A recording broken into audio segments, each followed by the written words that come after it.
think I said totalitarian a moment ago. If I didn't say it enough, when we use the term final solution, which was the Nazi expression for, or euphemism you might say, for the Jewish question, Endlösung in German, final, put an end to it, over. You see there the totalitarian mentality.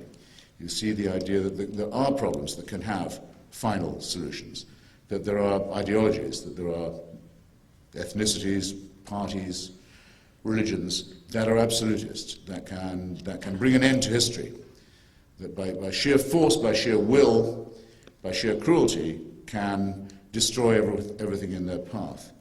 The relationship I want to suggest here to you is a very close one between the genocidal mentality and the totalitarian one.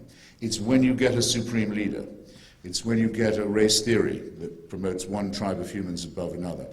It's when you get a theocratic belief that all those who don't subscribe to the one true faith are going to hell anyway, so why bother to keep them on the planet? It's out of totalitarianism and its a special method, which is total war, that you get the idea that people can be treated as rubbish, as germs, as vermin, as viruses, which is why another euphemism, ethnic cleansing. Ethnic cleansing doesn't sound too bad, does it?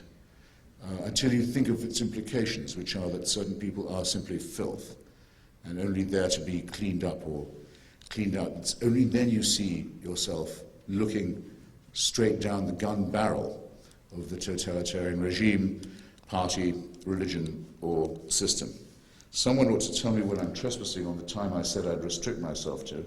We didn't agree, did we, on someone waving me a card. Do I have a moment or two left, do you think? 2, he thinks. Christ. Okay, I think I could probably do it.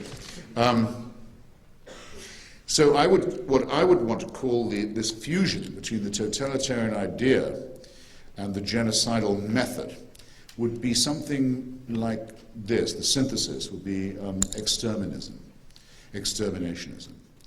And the terrifying thing about that is it's one thing to think about being able to vaporize a whole people or a whole class of people or a whole nation of people. And it's another thing to be actually able to do it. And in the time we live in, the means by which a genocide can be accomplished have become a lot more sophisticated and somewhat more widespread, even than were available to the National Socialist Party in Germany. And it's this that's really begun to worry me and other people who follow this subject.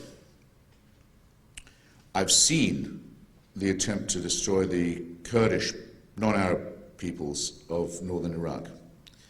I've actually smelled the chemical weaponry and the poison gas that was used in Halabja and elsewhere. If you want to know what totalitarianism smells like, it smells a bit like chemical weapons and the sound of people coughing up their own lungs and burns that won't go out and won't go away. And thousands and thousands of people can be killed in an afternoon with weapons like this, and then they go on dying to the number of, we think, about 180,000 in a few months.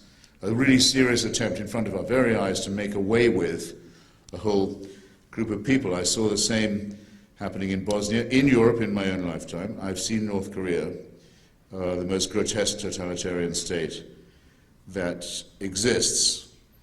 And I've also seen something important that I think must be mentioned.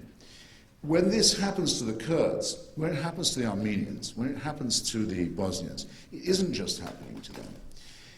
If we watch it in silence, if we watch it with complicity, if we allow it to happen, we are all endangering ourselves. The ideologies that do that to them are ideologies that in the end will do that to us too, that express the real intention to subjugate the human race or to intimidate it by force. In fact, in the most celebrated example of genocide of which we know, that of Nazi Germany, it became very plain in the end that Adolf Hitler also wanted the German people to be destroyed if they couldn't carry out the great task of cleansing Europe of Slavs, of Poles, of Gypsies, under the organizing, regnant principle, the racist principle of anti-Semitism. They didn't deserve to live either. He would bring on destruction so there wasn't one brick piled upon another in the whole of Germany too.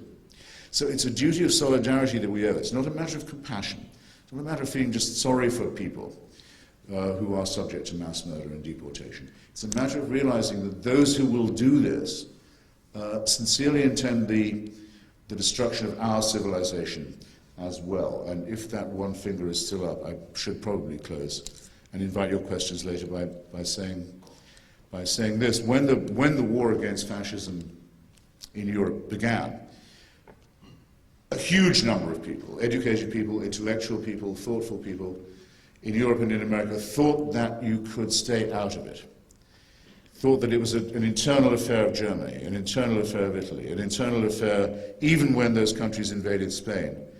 It was still something that could be contained, that could be ignored, something beyond the seas, something that happened, as the British government said about Czechoslovakia when it was invaded by Hitler, to a faraway country of which we know nothing. And everybody knows the price that had to be paid by civilization for ignoring and postponing that reckoning. And it's a price that we continue to pay. So our civilization has actually never recovered from that horrible moment. And at that point, Ernest Hemingway wrote a wonderful novel about Spain. And it's called, as you probably know, For Whom the Bell Tolls. And it's from a great sermon by the English poet John Donne, who says, no man is an island, apart from himself, never sent to know for whom the bell tolls, because it tolls for thee. I leave you with that thought, and I'm very grateful for your attention. Thank you.